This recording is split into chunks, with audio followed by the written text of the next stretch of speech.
హైదరాబాద్ నగరంలో నీటి కొరత తగ్గాలంటే నగరవాసులు కూడా సహకరించాలని జలమండలి ఎండీ అశోక్ కుమార్ రెడ్డి కోరారు. ఒక్కో పౌరుడు తాను వాడే నీటిలో 20% నీటిని ఆదా చేయగలిగితే సమస్య ఉండదని తెలిపారు. ప్రస్తుతం నగరంలో పశ్చిమ భాగం వైపు నీటి కొరత కొంత ఉందని, వ్యూహాత్మకంగా ట్యాంకర్స్తో వాటిని నీరందిస్తున్నట్లు తెలిపారు. 12,000 ట్యాంకర్స్ అందుబాటులో ఉండగా 14 నుంచి 16,000 ట్యాంకర్ బుకింగ్స్ రావడం వల్ల కాస్త ఇబ్బంది అవుతుందన్నారు. నీటి లభ్యత పెంచకుండా నగరాన్ని పెంచడం ఇలాంటి సమస్యలకు కారణమవుతోందన్నారు. ప్రతి ఒక్కరూ ఈ ఏడాది వర్షపు నీటిని ఒడిసిపట్టే ప్రయత్నం చేయాలని పిలుపునిచ్చారు.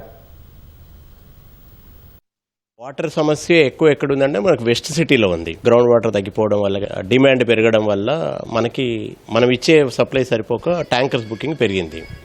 అలా చూస్తే ఈ రోజు మీద నాకు 14,000 ట్యాంకర్స్ బుక్ అవుతున్నాయి. ఎవ్రీ డే ఒక 500 ఎక్స్ట్రా బోర్లు డ్రై అవుతున్నాయి.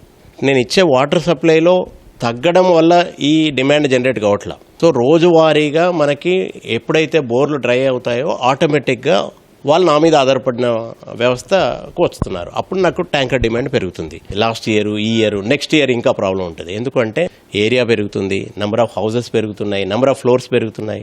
రెండవది, లాస్ట్ ఇయర్ నాకు ఏప్రిల్లో, మేలో మంచి వర్షాలు వచ్చినాయి. ఈ సంవత్సరం కనీసం ఒక్క చిన్న వర్షం కూడా మనకి ఏప్రిల్, మేలో రాలేదు. ప్రతి ఇంట్లో ప్రతి ఒక్కరు 20% తగ్గించుకోండి, మనం హ్యాపీగా ఈ సిటీని మేనేజ్ చేయవచ్చు ఒక 10 రోజులు.